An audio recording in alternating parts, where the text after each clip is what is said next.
اعوذ باللہ من الشیطان اللعین الرجیم بسم اللہ الرحمن الرحیم الحمد للہ رب العالمین الحمد للہ کما هو اہلہ والصلاة والسلام علی سید الانبیاء والمرسلین وخاتم النبیین ابا القاسم محمد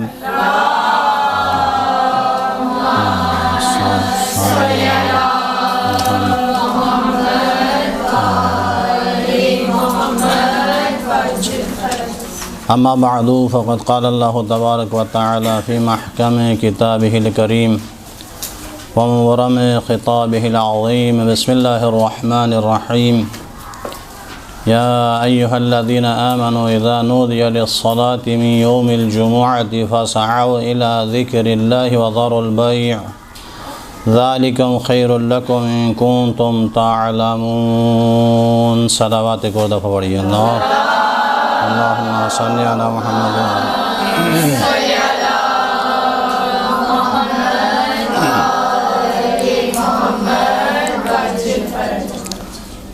بندہ حقیر کی جانب سے اور تمام کی خدمت میں سلام عرض ہے۔ آج کا عنوان گفتگو روز جمعہ کی فضیلت اور اعمال روز جمعہ۔ جس آیت کی تلاوت کی گئی وہ آپ مسلسل پڑھتے بھی ہوں گے اور سنتے بھی ہوں گے۔ رب لا یزال کا ارشاد گرامی ہے کہ صاحبان ایمان روز جمعہ نماز کے لیے جب صدا دی جاتی ہے تو جلدی سے عبادت کی طرف آ جاؤ اور اپنے خرید و فروخت کو ترک کر دو۔ شاید تمہارے لیے یہ اس طرح سے انجام دینا، کاروبار کو چھوڑ کر عبادت کی طرف آنا بہت بہتر ہے اگر آپ جانتے ہوں۔ یہ اس کا لفظی ترجمہ ہے۔ ہمارا عنوان گفتگو جمعہ کی فضیلت ہے۔ دیکھیے گا، پروردگار عالم نے اپنے بندگان کو اپنی عبادت کی طرف، اپنی پرستش کی طرف اپنی لارے کتاب میں بلایا ہے، مگر جس تاکید کے ساتھ روز جمعے کو عبادت کی طرف دوڑ کے آنے کا کہا ہوا ہے، کسی اور مقام پر اس کا تذکرہ نہیں ہے سوائے روز جمعے کے دن کی اذان کی بات ہے، بلانے کی بات ہے۔ تو روز جمعے کو پروردگار نے فضیلت دی ہے۔ اس دن کی بہت ساری فضیلتیں ہیں، عبادت کی طرف ترغیب دلا دی گئی ہے۔ معصومین کے ارشادات ہیں کہ انشاءاللہ بیان ہوتے رہیں گے درمیان میں۔ مولا کائنات علی بن ابی طالب علیہ السلام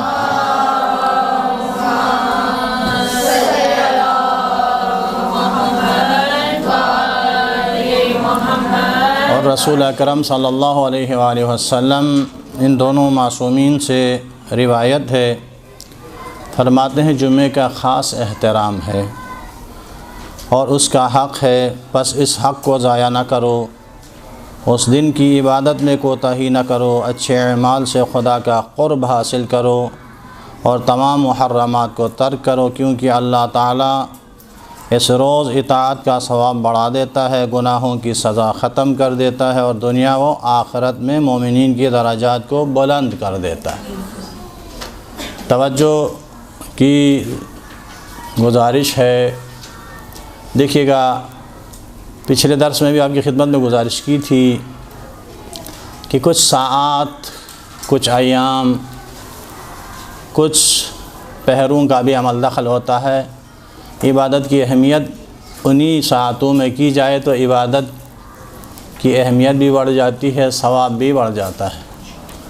تو اسی لیے شریعت میں، دین اسلام میں عبادتوں کے لیے مختص جو دن کیا گیا ہے وہ روز جمعہ ہے۔ جمعے کے دن بلکہ دین کے لیے، دینی مسائل کے لیے مشخص کیا گیا یہ دن ہے کہ جہاں اس کی طرف توجہ دلائی گئی ہے۔ یہ ایام ہفتہ میں سے سردار الایام کہا جاتا ہے، اسے عید قرار دیا گیا ہے۔ عید قرار دینے کے بارے میں بہت ساری روایتیں بھی ہیں، تفاصیل بھی ہیں۔ روز جمعہ عید قرار پانے کی بڑی وجہ یہی ہے کہ اس روز امام عصر علیہ الصلوۃ والسلام اللہم صلی علی محمد و آل محمد محمد و آل محمد زمین کو کفر و شرک کی آلودگی، گناہوں کی کثافت اور جابروں اور منکروں اور منافقوں کے وجود سے پاک کریں گے۔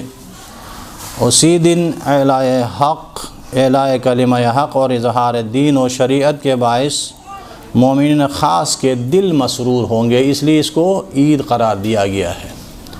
ویسے دیکھیے گا، عبادت کے لیے کوئی خاص جگہ معین نہیں ہے، مگر ایام میں دن معین ہیں، مگر مخصوص اس عبادت کو مزید فضیلتیں دلوانے کے لیے جگہ کی ابھی تشخیص ہے۔ مسجد یا امام بارگاہ یا اماموں کے حرم، یہ مخصوص جگہ ہوتی ہیں کہ جہاں آپ عبادت انجام دیں گے تو اس میں سونے پر سہاگا ہو جاتا ہے۔ تو اسی لیے روز جمعہ جو ہے عبادتوں کے لیے مخصوص ہے، اس کی بڑی فضیلت ہے۔ آپ معین کریں، بلکہ چھٹے امام جعفر الصادق علیہ السلام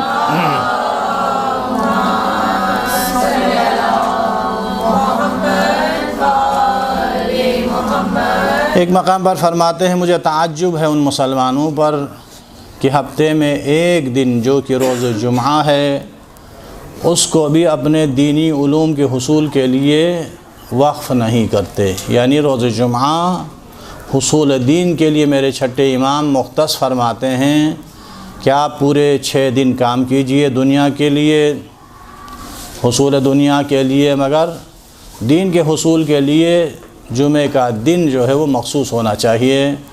یہ ایک مومن کے لیے، ایک مسلمان کے لیے میرا چھٹے امام کی تجویز ہے۔ تو آگے بڑھتے ہیں۔ روز جمعہ جو خدا سے سوال کیا جاتا ہے، جو بھی سوال کریں گے سوائے معصیت کے، سوائے گناہ کے، جو بھی سوال کیا جاتا ہے پروردگار پورا کر دیتا ہے۔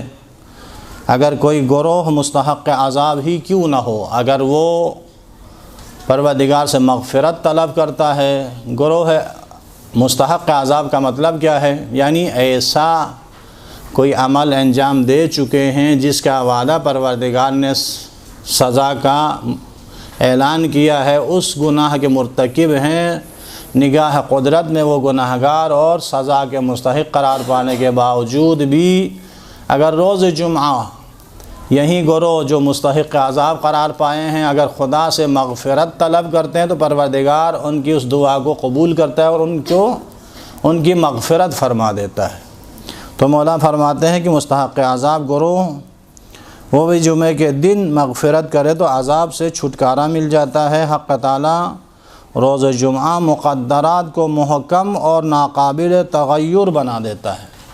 جو میری اور آپ کی تقدیر لکھی جاتی ہے نا، وہ جمعے کو مقدرات محکم کر دیے جاتے ہیں۔ یعنی پہلے سے جو اعمال انسان انجام دیتا ہے یا پروردگار جس کے لیے جو نیکیاں لکھ دیتا ہے یا اس کی زندگی میں آنے والی جو مسائل ہیں یا مشکلات، وہ روز جمعہ مستحکم کیے جاتے ہیں، یعنی ضبط تحریر میں پکے طور پر لکھے جاتے ہیں اور ناقابل تغیر بنا دیے جاتے ہیں۔ تو ہمیں روز جمعہ کوشش کرنی چاہیے کہ کوئی ایسا معاملہ خدا کے ساتھ نہ ہو کہ جس سے مشیت راضی نہ ہو اور وہ ہم سے ناراض ہو جائے۔ صلوات بڑی محمد و آل محمد۔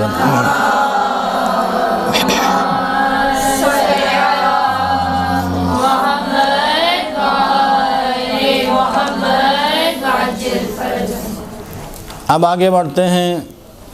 روز جمعہ معین ہے عبادت کے لیے، خدا سے تقرب حاصل کرنے کے لیے، مناجات خدا کے لیے۔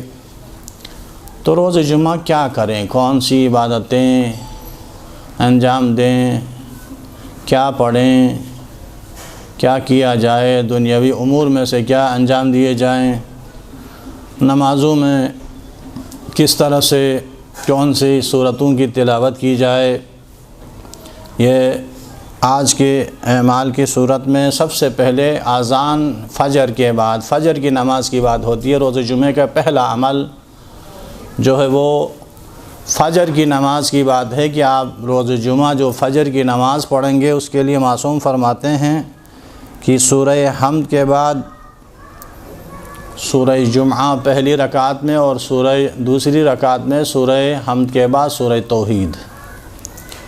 فجر کی نماز کے بعد، یہ تو نماز کی حد تک ہے۔ آپ اس دن بھی بات ہوئی تھی، اگر کسی مومن مومنہ کو اگر یاد نہ ہو تو کھول کے بھی پڑھ سکتی ہیں، مگر کراہت کے ساتھ۔ کراہت ہے کھول کے پڑھنا واجب نمازوں میں، مستحب نمازوں میں تو کوئی کراہت نہیں ہے، اس لیے تو بڑی بڑی صورتوں کا جو ہے وہ تذکرہ ہے، وہ آرام سے آپ کھول کے پورے قرآن اٹھائیے یا مخصوص وہ سورہ اٹھائیے۔ الگ الگ سورے بھی آتے ہیں پرنٹڈ، وہ آپ اٹھا کے پڑھ سکتی ہیں۔ اب فجر کی نماز میں سورہ حمد کے بعد سورہ جمعہ اور اس کے بعد دوسری رکعت میں سورہ حمد کے بعد سورہ توحید ہی پڑھنی ہے۔ اس کے بعد فجر کی نماز کے بعد کسی سے بات کرنے سے پہلے یہ دعا پڑھے تو اس جمعے سے اگلے جمعے تک کے گناہوں کا کفارہ ہو جائے گا۔ ایک مخصوص دعا ہے، وہ میں لکھ نہیں پایا، مفاتی میں بھی ہے، دوسری کتابوں میں بھی ہے، وہ دیکھیے گا سورہ جمعہ کی اعمال میں سب سے پہلی جو پیراگراف ہے اسی میں وہ دعا درج ہے، وہاں سے لے لیے گا۔ اس جمعے سے اگلے جمعے تک اس کے گناہوں سے محفوظ رہے گا۔ اور دوسری بات، فجر سے لے کر ظہر تک کا جو سلسلہ ہے وہ بیچ میں انشاءاللہ بیان ہوگا، مگر نماز ظہر کی جو کنڈیشن ہے وہ بھی آپ کی خدمت میں بیان کروں۔ نماز فجر کے بعد بھی ایک صلوات ہے۔ نماز ظہر کے لیے حکم یہ ہے کہ نماز ظہر روز جمعہ پہلی رکعت میں سورہ حمد کے بعد سورہ جمعہ کی تلاوت کی جائے اور دوسری رکعت میں سورہ حمد کے بعد سورہ منافقون۔ وہ بھی اگر یاد ہے تو ٹھیک ہے، نہیں تو دیکھ کے بھی پڑھ سکتی ہیں کراہت کے ساتھ۔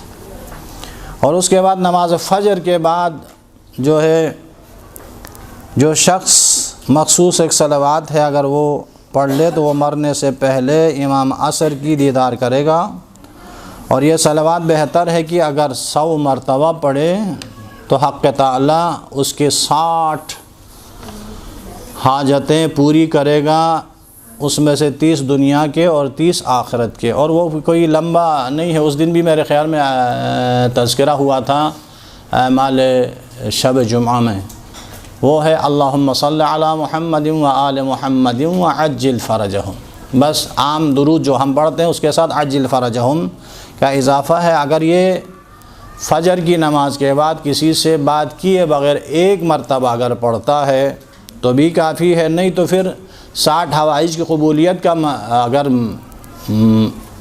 چاہت ہے، اس کو چاہتے ہیں کہ میری 60 حوائج دنیا کی 30 اخروی 30 حاجتیں پوری ہوں، تو کم سے کم 100 مرتبہ ایک تسبیح آپ نے اللہم صلی علی محمد و آل محمد و عجل فرجہم پڑھیں گی تو انشاءاللہ 30 حوائج دنیا کی اور 30 حوائج اخروی پوری ہوں گی۔ صلوات پڑھی محمد آل محمد، اللہم صلی علی محمد و آل محمد۔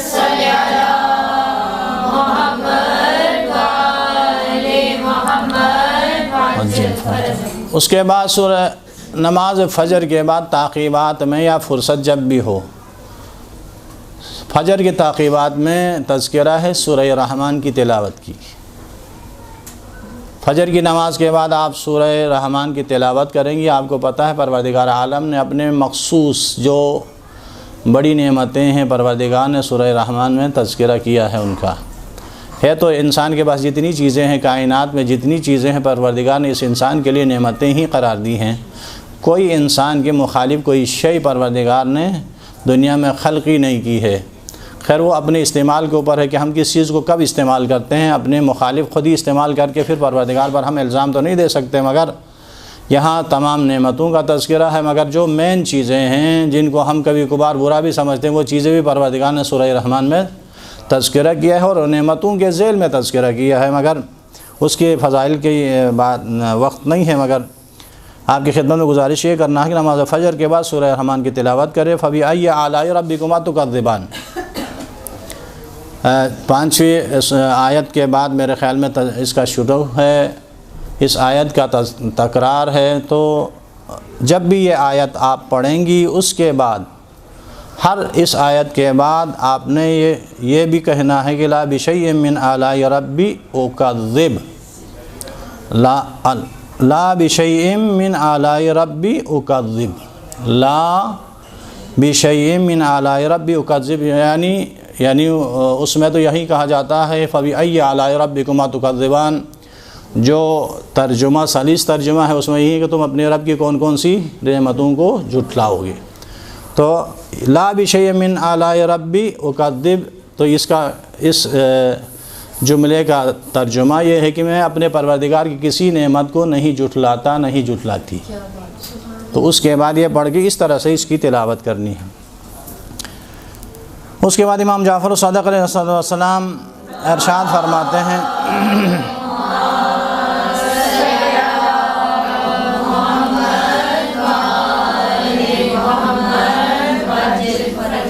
پورے دن میں کون سے سوروں کی تلاوت کی جائے؟ تو میرے اور آپ کے چھٹے امام فرماتے ہیں کہ جو شخص روز جمعہ پابندی کے ساتھ سورہ مؤمنون پڑھے تو اس کے اعمال کا خاتمہ خیر و نیکی پر ہوگا، اور اس کا قیام فردوس بری میں انبیاء و مرسلین کے ساتھ ہوگا۔ یعنی سورہ مؤمنون کی تلاوت، جیسے ابھی آپ نے پرسوں ولادت منائی مولا کی، اور ولادت کا جو منظر مورخین نے بیان کیا تھا کہ 3 دن تک میرے مولا خانہ کعبہ میں خدا کے مہمان رہے، تیسرے دن جب میرے اور آپ کے رسول اکرم صلی اللہ علیہ وآلہ وسلم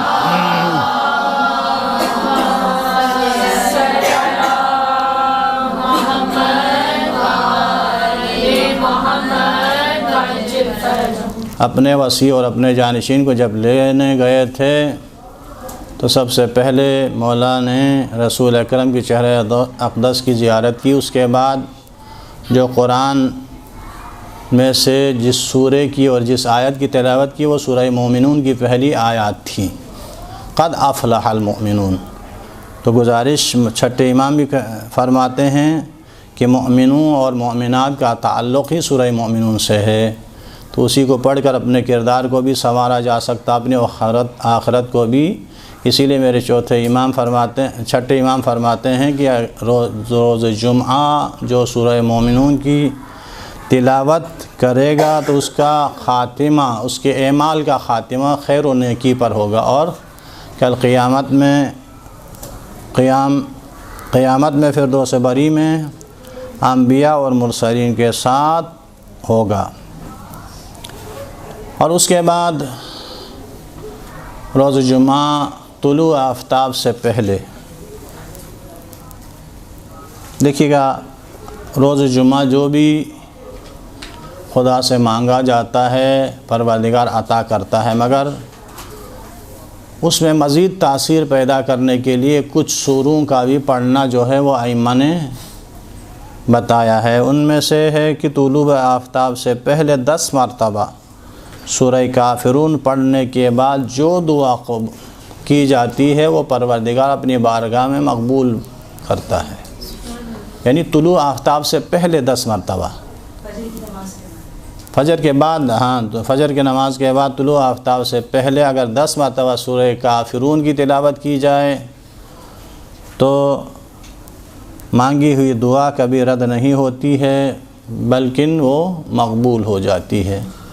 اور اسی طرح سے پھر روز جمعہ میرے اور آپ کے چوتھے امام کی معمولات زندگی میں سے مؤرخین نے لکھا ہے کہ نماز فجر کے بعد سے ظہر تک میرا چوتھا امام آیت الکرسی کی تلاوت کرتے تھے، آیت الکرسی، یعنی فجر سے لے کر ظہر تک، اور ظہر کے بعد سورہ قدر کی تلاوت فرماتے تھے، یعنی فجر سے لے کر ظہر تک آیت الکرسی، اور آیت الکرسی کے بعد ظہر سے لے کر آخر جمعہ تک سورہ قدر کی تلاوت کرتے تھے، اور آیت الکرسی کے بیچ میں کچھ اضافہ فرماتے تھے، وہ ہے اللہ لا الہ الا هو الحی القیوم لا تأخذہ سنۃ ولا نوم لہ ما فی السماوات وما فی الارض۔ عرض کے بعد جو ہے امام فرماتے تھے وما بینہما وما تحت الثری عالم الغیب والشہادۃ الرحمن الرحیم۔ اس کے بعد من ذا الذی یشفع عندہ الا باذنہ، یعنی اس جملے کا اضافہ فرماتے تھے۔ عرض کے بعد فی العرض کے بعد وما بینہما وما تحت الثری عالم الغیب والشہادۃ الرحمن الرحیم، اس کے بعد من ذا الذی یشفع عندہ الا باذنہ یعلم ما بین ایدیہم۔ دیکھیے ایک اور بات آپ کی خدمت میں گزارش کروں، آیت الکرسی جو ہم مسلمانوں کے ساتھ جو رائج ہے وہ علی العظیم تک ہے، مگر ہمارے مسلک میں خالدون تک ہے۔ جہاں بھی اعمال میں آیت الکرسی کی تاکید کی جاتی ہے وہ خالدون تک ہے، ہم فیہا خالدون، اللہ ولی الذین آمنوا، دو آیات آگے بھی ہیں تو وہ بھی ساتھ میں پڑھنا ہے۔ ایک اور صلوات پڑھی محمد علیہ۔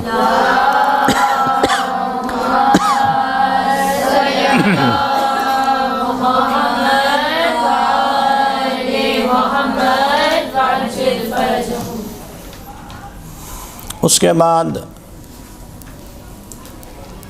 نوافل فجر کے بعد اس روز کا اہم ترین عمل غسل جمعہ۔ جمعہ کا غسل بہت تاکید کی گئی ہے، بہت فضیلت ہے۔ آپ مفاتیح اٹھا کے دیکھیں گے دوسری جو اعمال کی کتابیں ان میں دیکھیے گا کہ بہت ہی فضیلت بیان کی گئی ہے۔ اس میں سے ایک فضیلت جو خدا کی رضا کے لیے روز جمعہ جو غسل مومن یا مومنہ انجام دیتے ہیں، اس جمعے سے لے کر اگلے جمعے تک گناہوں کا کفارہ قرار پاتا ہے۔ روز جمعے کا غسل بہت تاکیدی ہے، اگر کوئی عذر شرعی نہیں ہو تو بہت تاکید ہے، اور کب سے کب تک کیا جا سکتا ہے، یہاں تک مولا کائنات علی ابن ابی طالب علیہ السلام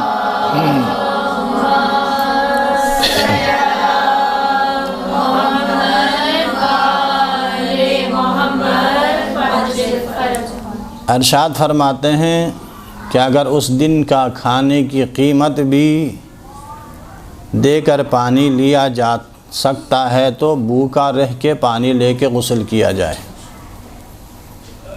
یعنی اتنی اہمیت ہے۔ ایک دن بھوکا رہنا گوارا ہے مگر غسل جمعہ نہ چھوٹنے پائے۔ اور یہاں تک بھی کہا ہے کہ اگر آپ کو معلوم ہے کہ جمعے کو غسل کے لیے پانی میسر نہیں ہوگا تو رجائے مطلوبیت کے طور پر آپ جمعرات کو ہی غسل کر سکتی ہیں۔ اور اسی طرح سے اگر نہیں جمعے کو اگر آپ کو نہیں ملا ہے پانی، فرصت نہیں ہوئی، تو آپ ہفتے کو قضا کی نیت سے بھی کر سکتی ہیں، اتنی اہمیت ہے۔ تو روز جمعے کے اعمال میں سے ایک اہم ترین عمل اس دن کا غسل ہے، اور یہ غسل جو ہے طلوع آفتاب سے لے کر زوال تک ادا کی نیت سے۔ اور جی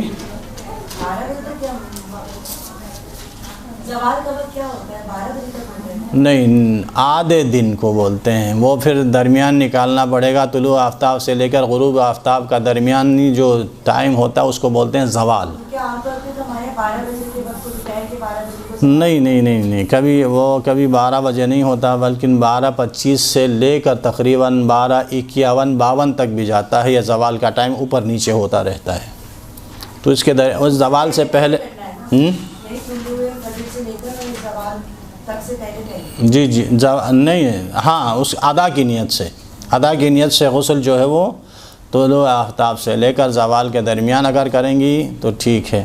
اس کے بعد سے لے کر غروب آفتاب تک جو ہے وہ نہ ادا کی نیت سے کریں گے نہ قضا کی نیت سے، بس جو معافی ذمہ کی نیت سے جو ہے وہ اس غسل کو کیا جاتا ہے۔ اور اس میں 2 مسائل ہیں۔ ایک مسئلہ یہ ہے کہ آیت اللہ سیستانی، آیت اللہ خوئی کے مقلدین کے لیے مسئلہ یہ کہ اسی غسل جمعے سے ڈائریکٹ آپ نماز بھی پڑھ سکتی ہیں۔ آیت اللہ خامنائی اور آیت اللہ خمینی کا مسئلہ یہ ہے کہ نہیں، وہ غسل کافی نہیں ہے نمازوں کے لیے، جن کے لیے وضو شرط ہے اس غسل کے بعد وضو بھی کرنا لازم ہے۔ غسل کے بعد کا مسئلہ ہے، ویسے تاکید تو ہر دن کا ہے کہ آپ روزانہ اپنی دن کی ابتدا جو ہے وہ صدقے سے کیجئے۔ صبح دیا ہوا صدقہ آپ کی پورے دن کی محافظت کرتا ہے، اور شام میں دیا ہوا صدقہ پوری رات۔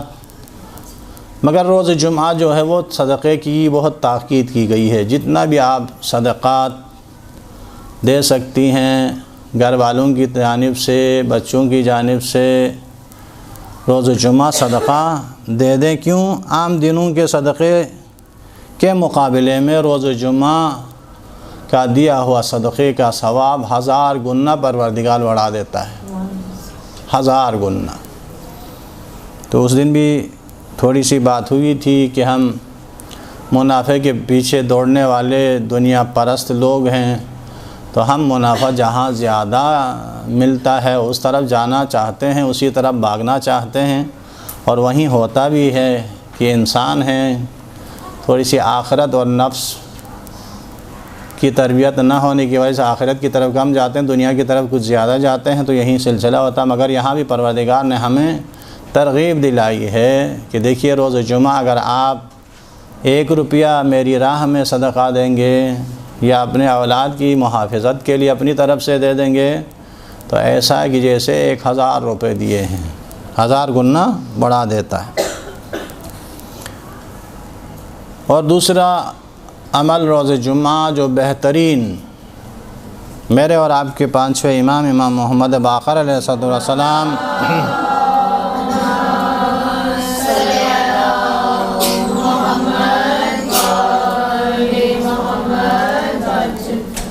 ارشاد فرماتے ہیں کہ روز جمعہ کے بہترین اعمال میں سے سب سے بہتر عمل محمد و آل محمد پر درود بھیجنا ہے۔ اللہم صلی علی محمد و آل محمد وعجل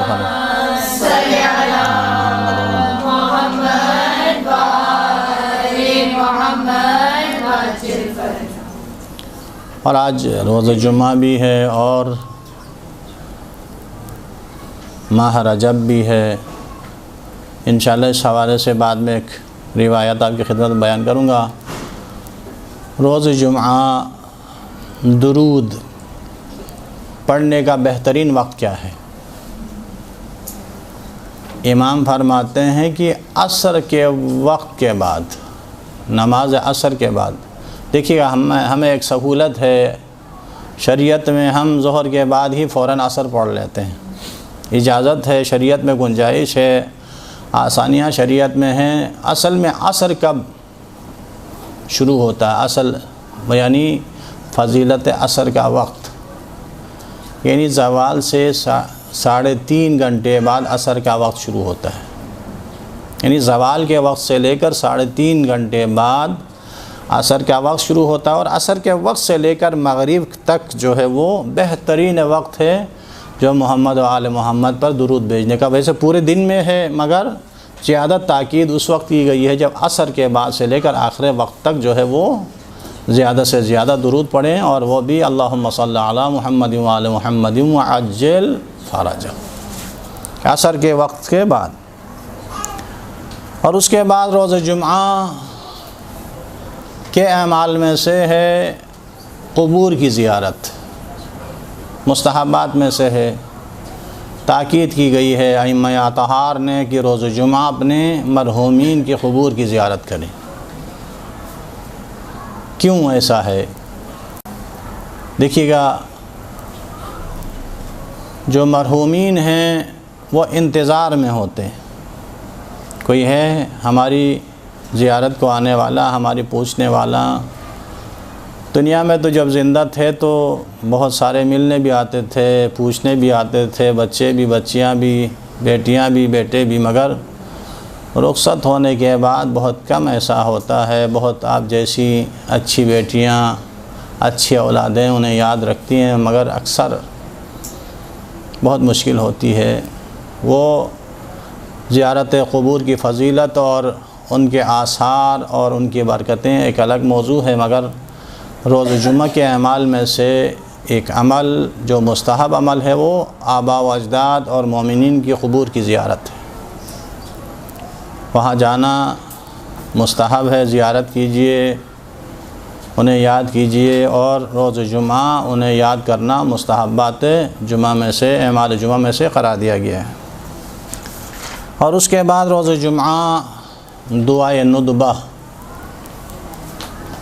کیونکہ یہ روز جمعہ ہی منسوب ہے میرے اور آپ کے امام عصر سے، اس وجہ سے ان کو یاد کرنا، ان کے نام سے موسوم اس دعا کو پڑھنا جو ہے وہ مستحبات جمعہ میں سے ہے، اعمال روز جمعہ میں سے ہے دعائے ندبہ کی تلاوت کرنا۔ جی دعائے ندبہ کا بہترین وقت جو ہے وہ فجر کے بعد علی الصباح، ممکن ہو تو فجر کے بعد پڑھیے، نہیں اگر ممکن نہیں تو کسی بھی وقت دن میں روز جمعہ کے اعمال میں سے، مگر بہترین وقت صبح کا وقت ہے، آپ اسی وقت پڑھیے روز جمعہ۔ اور اس کے بعد روز جمعہ دعائے عشرات اور دعائے سماعت کی بھی تلاوت کی تاکید کی گئی ہے، اور خصوصاً دعائے سماعت جو ہے وہ مغرب سے یعنی سورج غروب ہونے سے آدھا گھنٹے پہلے پڑھیے۔ جو دعائے سماعت جو ہے وہ روز جمعہ مغرب سے آدھا گھنٹے پہلے اگر کسی کی دشمنی ہے، کسی دشمنوں کا خوف ہے، تو اس سے نجات کے لیے زیادہ تاکید کی گئی ہے۔ دعائے سماعت روز جمعہ غروب آفتاب سے آدھا گھنٹہ پہلے آخری پہر میں پڑھی جائے تاکہ اس کا اثر زیادہ ہوتا ہے، اور اسی دعا کے نتیجے میں پروردگار اس کے دشمنوں کو ذلیل کرتا ہے، ان سازشوں سے قاری دعائے سماعت کو پروردگار محفوظ رکھتا ہے۔ تو دعائے عشرات اور دعائے سماعت آپ مفاتیح اٹھائیں گے تو دعاؤں کے بعد میں 7ویں نمبر یا 8ویں نمبر پر ہے، آپ وہاں دیکھ سکتی ہیں۔ یہ تو تھی دعائیں، پڑھنے والی دعائیں، اور اس کے بعد ہے نمازیں۔ روز جمعہ کتنی نمازیں پڑھی جا سکتی ہیں؟ بہت ساری نمازیں ہیں۔ روز جمعہ میں تقریباً نماز جعفر طیار سمیت ہر معصوم کی نماز ہے، رسول خدا سے لے کر آخری امام تک، 11ویں امام تک تو نام لے کے لکھا گیا ہے، اور اس میں نماز جعفر طیار بھی ہے۔ اور اس کے لیے نماز جعفر طیار کے لیے روز جمعہ کی جو ہے وہ ترکیب ہے وہ اس طرح سے ہے کہ جمعہ، بدھ، جمعہ، جمعرات اور جمعہ 3 دن جو ہے وہ روزہ رکھنا ہے، اور اس کے بعد عصر کے ٹائم پہ بیاباں میں نکل کے صدقہ دینے کے بعد بیاباں میں جا کر نماز جعفر طیار پڑھنے کی بہت تاکید کی گئی ہے، فضیلت ہے، مگر اتنا مشکل ہے کہ کہاں جا کے بیابانوں میں پڑھیں، خصوصاً ہمارے لوگ گھروں میں محفوظ نہیں ہیں تو باہر جا کے بیابانوں میں کہاں پڑھیں گے۔ بس خدا نے توفیق دی تو گھر میں ہی پڑھ لیجئے، انشاءاللہ پروردگار مستجاب کرنے والا ہے۔ جو آپ کو ممکن ہو وہی پڑھیے، اس میں مسئلہ نہیں ہے۔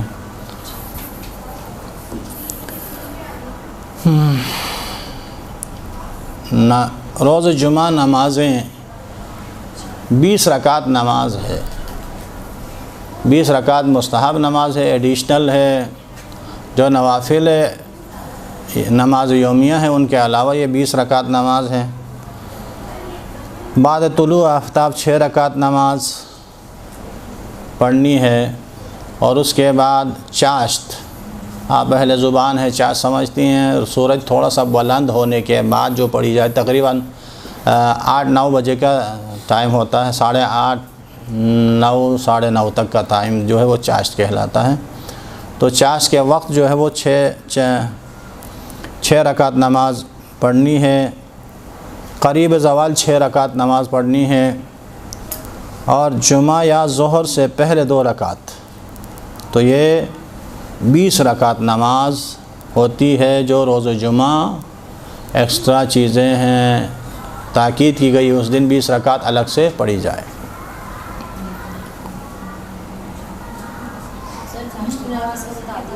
ہاں نہیں، وہی 20 رکعتوں میں سے ٹائم بانٹا گیا ہے، وہیں 20 رکعت جو روز جمعہ کی 20 رکعت نماز ہے جو فجر کی طرف پڑھنی ہے کہ روز جمعہ کی نوافل پڑھتی ہوں کہہ کے آپ 6 رکعت فجر کے طلوع آفتاب کے بعد پڑھیں گے، اس کے بعد تھوڑی دیر وقفہ کرنے 1-1.5 گھنٹے کے بعد پھر 6 رکعت پڑھیں گی، اس کے بعد قریب زوال 6 رکعت پڑھیں گی، اور جمعہ یا ظہر جمعہ جو پڑھتی ہیں اس کے بعد یا ظہر پڑھتی ہیں ظہر کے بعد سے پہلے 2 رکعت پڑھیں گی، تو یہ ٹوٹلی 20 رکعت نماز ہوگی جو فجر کی طرح پڑھی جائے گی۔ روز جمعہ کی نوافل پڑھتی ہوں قربتاً اللہ کی نیت سے یہ پڑھی جاتی ہے۔ اور 4 رکعت نماز اور بھی ہے کہ جو امام فرماتے ہیں کہ جو روز جمعہ زوال سے پہلے 4 رکعت نماز پڑھے کہ ہر رکعت میں 10 مرتبہ سورہ حمد، آیت الکرسی، سورہ کافرون، سورہ توحید، سورہ فلق اور سورہ والناس 10 مرتبہ پڑھنی۔ بعض ایک روایت میں ہے کہ سورہ حمد 10 مرتبہ پڑھی جائے گی اور باقی سورہ آیت الکرسی، سورہ کافرون، سورہ توحید، سورہ فلق، سورہ والناس 1 مرتبہ۔ ایک روایت میں ہے کہ ساری کی ساری صورتیں اور آیت الکرسی 10 مرتبہ پڑھ کے یہ 4 رکعت نماز پڑھی جاتی ہے جو زوال سے پہلے پڑھی جاتی ہے۔ یہ نمازوں کا تذکرہ تھا، اور اس کے بعد امام محمد باقر علیہ السلام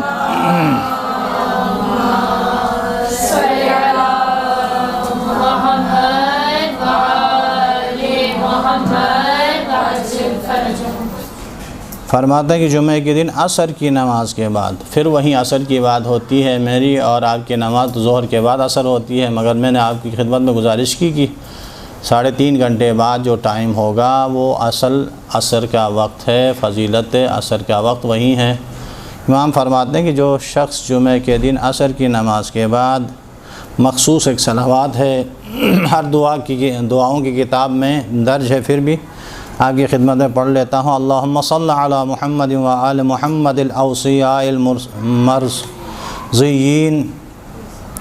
بافضل صلواتک و بارک علیہم بافضل برکاتک والسلام علیہم وعلی ارواحہم و اجسادہم ورحمۃ اللہ وبرکاتہ۔ تھوڑا سا لمبا ہے۔ اللہم صل علی محمد و آل محمد الاوصیاء المرضیین بافضل صلواتک و بارک علیہم بافضل برکاتک والسلام علیہم وعلی ارواحہم و اجسادہم ورحمۃ اللہ وبرکاتہ۔ اگر ایک دفعہ عصر کے بعد یہ صلوات جو بھی شخص پڑھتا ہے اللہ تعالیٰ اس کے لیے 1,00,000 نیکیاں لکھ دیتا ہے، اس کی 1,00,000 برائیاں مٹا دیتا ہے اور اس کی 1,00,000 حاجتیں پوری فرماتا ہے، اور اس کے لیے اس صلوات کی وجہ سے 1,00,000 درجے بلند کر دیتا ہے۔ دیکھیے لاکھوں میں بات ہوتی ہے، ہزاروں میں، سینکڑوں کی بات ہی نہیں ہے، صرف زبانی یاد نہیں ہے تو تھوڑا سا ٹائم نکال کے، یعنی اہل سنت کی جو اذان ہوتی ہے نا وہ اصل ٹائم پہ ہو رہی ہے۔ کچھ مساجد میں ان کے ہاں تھوڑی دیر میں ہوتی ہے، مگر 3.5 گھنٹے بعد ہی اذان ہوتی ہے۔ تو ذرا صرف جمعے کے دن کا مسئلہ ہے، ابھی اس وقت ہم سب یہی ہیں، میرے خیال میں عصر کے ٹائم پہ یاد دلائیے گا، ایک دفعہ ہم مل کے یہ صلوات پڑھیں گے تو انشاءاللہ یہ ساری نیکیاں، سارے فضیلتیں انشاءاللہ ہم سب کی نعمائل میں درج ہوگا۔ ایک صلوات اور پڑھی محمد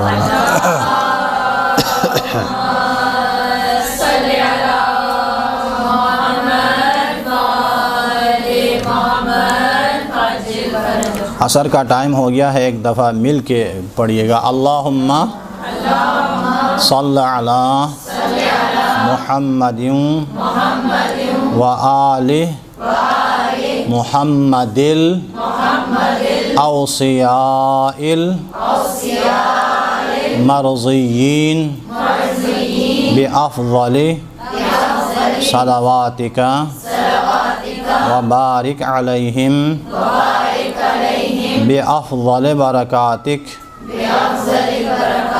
والسلام علیہم وعلی ارواحہم واجسادہم ورحمۃ اللہ وبرکاتہ۔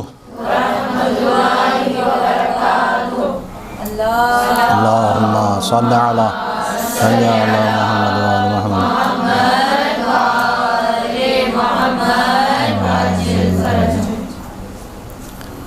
اور اس کے بعد رسول اکرم صلی اللہ علیہ وآلہ وسلم اللہم صل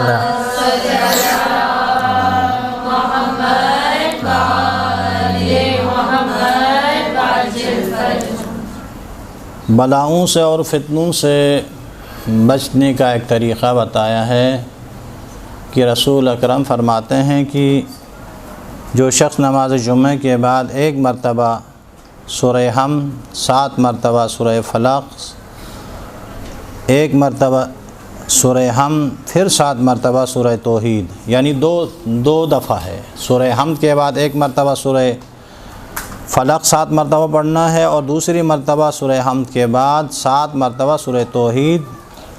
جو بھی شخص روز جمعہ پڑھے گا تو اسے رسول فرماتے ہیں کہ آئندہ جمعہ تک کوئی بلا اور کوئی فتنہ اس تک نہیں پہنچے گا۔ کوئی بلا، کوئی بیماری۔ جی کچھ کہہ رہی ہیں؟ نہیں، روز جمعہ ہے، جمعہ کی نماز کے بعد ہے۔ روز جمعہ جمعہ کی نماز کے بعد ہے۔ جو جمعہ کی نماز پڑھنے جاتے ہیں ان کے لیے ہے، نہیں تو پھر ظہر کے بعد بھی پڑھ سکتی ہیں، مسئلہ نہیں ہے۔ 1 مرتبہ سورہ حمد، 7 مرتبہ سورہ فلق، اور دوسری دفعہ سورہ حمد کے بعد 7 مرتبہ سورہ توحید پڑھیں گے تو اگلے جمعہ تک بلاؤں اور مصیبتوں سے انسان محفوظ رہے گا۔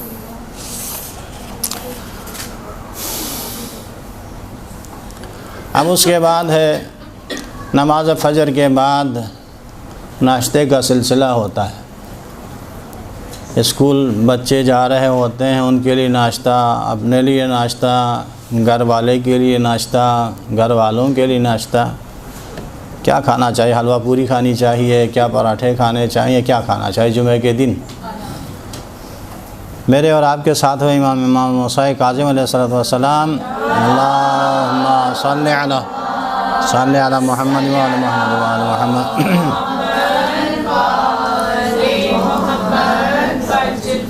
ارشاد فرماتے ہیں کہ جو شخص روز جمعہ ناشتے میں انار کھائے تو اس کا دل 40 دن تک نورانی رہے گا۔ ناشتے میں 1 انار، اگر 2 انار کھاتا ہے تو 80 دن، اور 3 انار کھاتے ہیں تو 120 دن اس کا دل نورانی رہے گا۔ تو کوشش کیجئے گا۔ اس دن بھی بتایا تھا کہ 1 انار پورا کھانا ہے، کسی کو شامل نہیں کرنا ہے، کیونکہ یہ روایتوں میں ہے کہ جنت کے پھلوں میں سے یہ پھل ہے، اور ان میں سے 1 دانہ بعض روایتوں میں بیان ہوا ہے کہ جنت کے پھلوں میں سے 1 حصہ، 1 دانہ کم سے کم جنت کا ہوتا ہے۔ جو اس انار کو کھاتا ہے وہ اپنے خوراک کے اعتبار سے بعض روایتوں میں جنت لے جاتا ہے۔ تو اسی لیے کوشش کریں کہ 1 انار خود کھائیے، کم از کم مہینے میں 1 دفعہ 1 تو کھانا چاہیے، 1 جمعے کو۔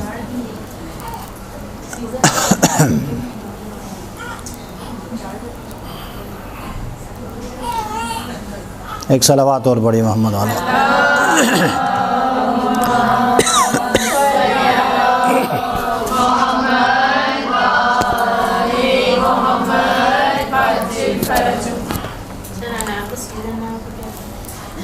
ہاں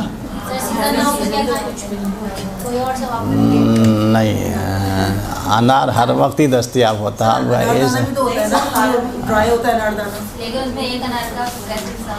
وہ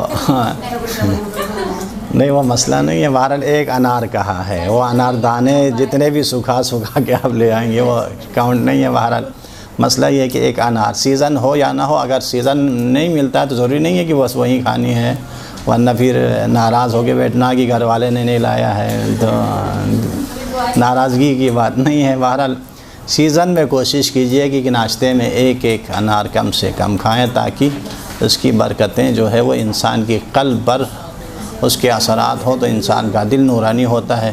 جب انسان کا دل نورانی ہوتا ہے تو ہر نیکی کو حاصل کرنے کا انسان جستجو کرتا ہے، ہر سعادت کو پانے کی کوشش کرتا ہے۔ جب دل نورانی نہیں ہوتا تو انسان نیک اعمال کی طرف کم قدم بڑھاتا ہے، برائیوں کی طرف اس کا دل زیادہ جاتا ہے۔ تو اسی لیے معصوم فرماتے ہیں کہ روز جمعہ ناشتے میں 1 انار جو کھائے گا اس کا دل 40 دن، 2 کھائے گا تو 80 دن، 3 کھائے گا تو 120 دن نورانی رہے گا۔ اور روز جمعہ ظہر کی پہلی رکعت میں سورہ جمعہ کی وہ تفصیل بتا دیا ہے امام جعفر الصادق علیہ السلام۔ محمد وعلی محمد وعلی محمد۔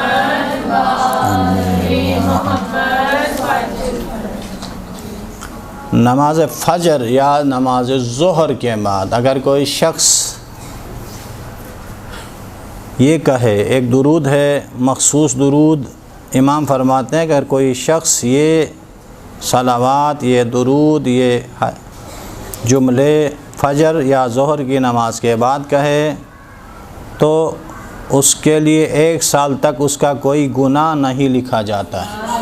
1 سال تک، یعنی ہم تو 1 گھنٹے کی بھی کوئی گارنٹی ہم اپنی نہیں دے سکتے، مگر معصوم فرماتے ہیں کہ اگر یہ جملے نماز فجر یا نماز ظہر کے بعد کہیں تو اس کے اگلے 1 سال کے لیے کوئی گناہ ضبط تحریر میں نہیں لایا جاتا ہے۔ وہ ہے اللہم اجعل صلواتک و صلوات ملائکتک و رسولک علی محمد و آل محمد۔ اللہم اجعل صلواتک و صلوات ملائکتک و رسولک علی محمد و آل محمد۔ اس کا ترجمہ کچھ اس طرح سے ہے، اللہم اجعل، اے میرے پروردگار قرار دے، صلوات کا اپنے فضل کو، و صلوات ملائکتک و رسولک، اور اپنے ملائکہ اور رسول، انبیاء اور رسول کی دعاؤں کو مخصوص کر دے۔ کس پر؟ علی محمد و آل محمد، محمد و آل محمد کے لیے مخصوص کر دے۔ بس یہ جملے کہنا جو ہے انسان کی سعادت اتنی بڑھا دیتی ہے، انسان کی روح کی پاکیزگی، پروردگار کو اتنا یہ جملے پسند ہیں کہ اگلے 1 سال کے لیے اس کے گناہ نہیں لکھ دیے جاتے۔ اور اس کے بعد روز جمعہ نماز عصر کے بعد 70 مرتبہ استغفار پڑھنا ہے۔ وہ جو عام سا استغفار ہے، استغفر اللہ ربی و اتوب الیہ، تو 70 مرتبہ عصر کے بعد جو استغفار کرتے ہیں اس کے گناہ بخش دیے جاتے ہیں۔ تو اس کے گناہوں کی بخشش کے لیے، ہم سب کی گناہوں کی بخشش کے لیے عصر کے بعد 70 مرتبہ استغفار پڑھنا ہے، تاکہ پروردگار عالم ہم سب کے گناہوں کو معاف فرمائے۔ ہر ایک کو اپنا اپنا عمل کرنا ہے۔ بعض دفعہ فرصت ہوتی ہے، یہ دیکھیے بعض اذکار ایسے ہیں کہ آپ کوئی کام کرتے ہیں، کچن میں ہی مصروف ہیں، مسئلہ نہیں ہے، کہیں جا رہی ہیں، بچوں کو چھوڑنے جا رہی ہیں ٹیوشن، یا کچن میں کھانا پکا رہی ہیں یا کچھ کر رہی ہیں، تو یہ زبان تو خالی ہے۔ اکثر عبادتوں کا تعلق اسی سے ہے اور برائیوں کا تعلق بھی اسی سے ہے۔ اگر اسی کو، اس کی چالاکی کو، اس کی تیزی کو اگر خدا کی عبادت میں صرف کیا جائے تو اس سے بہترین عبادت کا کوئی ذریعہ بھی نہیں ہے۔ نہیں، اگر اس کو غلط طریقے پہ لائیں تو اس سے پھر خطرناک ہتھیار جو گناہ انجام دینے کے ہیں، اس سے بھی بڑا کوئی نہیں ہے۔ تو عصر کے وقت 70 مرتبہ اگر آپ استغفار پڑھیں گی تو انشاءاللہ تمام گناہ معاف کر دیے جائیں گے۔ کچھ اور اذکار بھی ہیں۔ روایت میں آیا ہے کہ جمعے کے دن 100 مرتبہ درود، 100 مرتبہ استغفر اللہ ربی و اتوب الیہ، 100 مرتبہ سورہ اخلاص پڑھنے سے بھی گناہ معاف ہو جاتے ہیں۔ یعنی جمعے کے دن 100 مرتبہ درود کی ایک تسبیح تو ہر صورت میں پڑھنی ہے، ورنہ 1000 کم سے کم جو ہے وہ درود روز جمعہ کے اعمال میں سے ہے، نہیں تو کم سے کم 100 مرتبہ تو درود پڑھنا ہے۔ اور اس کے بعد 100 مرتبہ استغفر اللہ ربی و اتوب الیہ۔ ابھی تو عصر کے بعد 70 مرتبہ کہا تھا، اس کے آگے 30 اور پڑھیے، 100 ہو جائیں گی۔ اور اس کے بعد سورہ اخلاص جو ہے وہ 100 مرتبہ پڑھنا ہے، تو انشاءاللہ پروردگار عالم گناہوں کی مغفرت فرمائے گا۔ اور اس کے بعد روز جمعہ ظہر اور عصر کے درمیان محمد و آل محمد پر درود بھیجنا 70 حج کرنے کے برابر ثواب ہے۔ یعنی نماز عصر اور ظہر کے درمیان مل کے درود پڑھیے محمد و آل محمد پر۔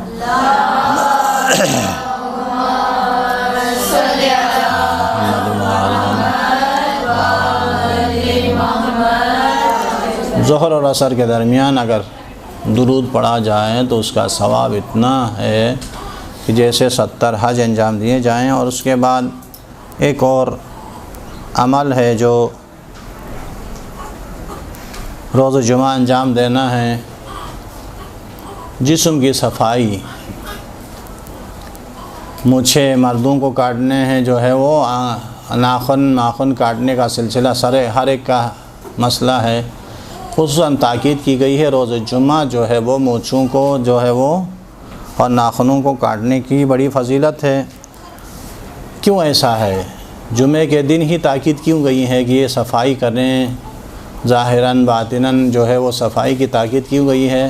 اس صفائی سے رزق میں وسعت پیدا ہوتی ہے۔ اگر کسی گھر میں ایسا کوئی معاملہ ہے تو دیکھیے گا، یہ بھی آزما کے دیکھیے گا، اگر روز جمعہ اگر آپ ناخن کاٹیں گے، اور اس کی مخصوص دعا بھی ہے مفادی، دیکھیے گا اگر اس کو کاٹنے کے بعد وہ دعا پڑھی جائے تو وسعت رزق میں اضافہ ہوتا ہے، یعنی رزق میں اضافہ ہو جاتا ہے، اور آئندہ جمعے تک گناہوں سے پاک رہے گا، آئندہ جمعے تک گناہوں سے بھی پاک رہے گا، اور برس، دیوانگی اور جذام سے محفوظ رہے گا۔ 3 بیماریوں کا خصوصی طور پر تذکرہ کیا ہے کہ اگر روز جمعہ آپ اپنے ناخن کو کاٹیں گی، دیکھیے گا شرع مقدس اسلام میں خواتین کے لیے یہ بھی بیان کیا کہ کتنا کاٹنا ہے، کتنے رکھنے ہیں۔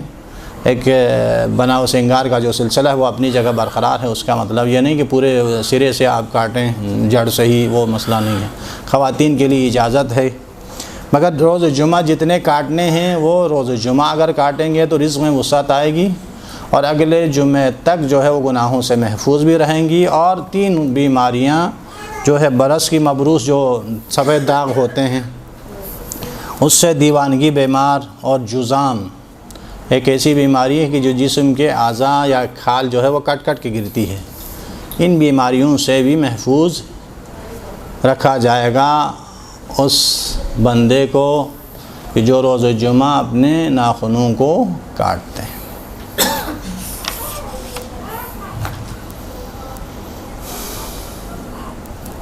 اور اس کے بعد جمعے کی تعقیبات، یعنی جب آپ جمعہ پڑھیں گی تو اس کی تعقیبات کا بھی چھٹے امام جعفر صادق علیہ السلام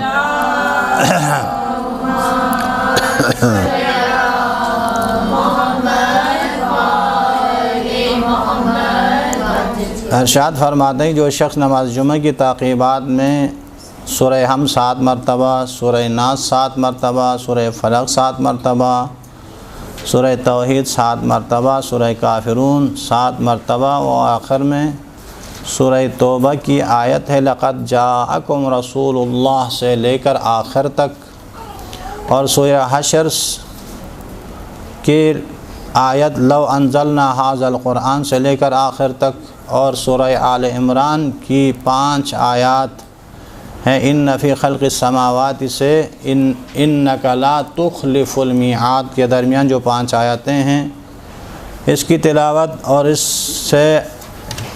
اس کی تلاوت کرے گا تو تعقیبات جمعے میں ان آیات اور ان سوروں کی جو تلاوت کرے گا وہ اس جمعے سے آئندہ جمعے تک دشمنوں کے شر اور دیگر آفات سے محفوظ رہے گا، یعنی دشمنوں کے شر اور آفات و بلیات سے انسان محفوظ رہتا ہے۔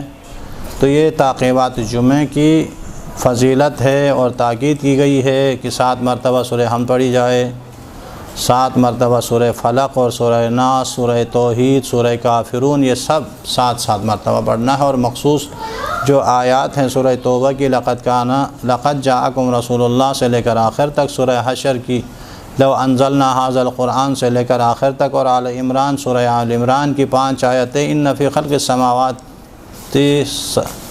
السماوات والارض سے لے کر انک لا تخلف المیعاد تک جو پڑھے گا اس جمعے سے آئندہ جمعے تک دشمنوں کے شر اور دیگر آفات و بلیات سے محفوظ رہے گا انشاءاللہ العزیز۔ یہ تمام اعمال پروردگار سے دعا ہے کہ ہم سب کو انجام دینے کی توفیق عنایت فرمائے۔ میرے خیال میں آج اتنا کافی ہے، تو دعا کرتے ہیں پروردگار ہماری اس توسل کو، ہماری اس بیٹھک کو اپنی عبادت خاص میں شمار فرما۔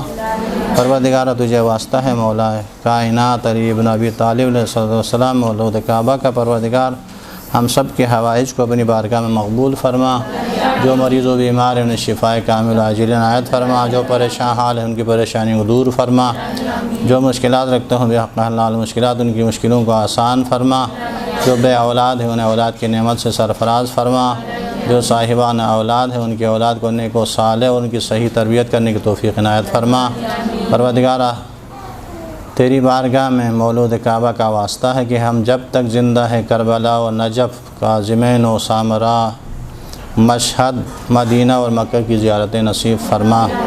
اور آخری دعا، ہماری اولین و آخرین دعا یہی ہے پروردگارہ اپنے آخری حجت منتقم کربلا کو اذن ظہور عنایت فرما، اور ہم سب کو ان کے اصحاب میں شامل ہونے کی توفیق عنایت فرما۔ برحمتک یا ارحم الراحمین، وصلی اللہ علی محمد و آلہ الطاہرین۔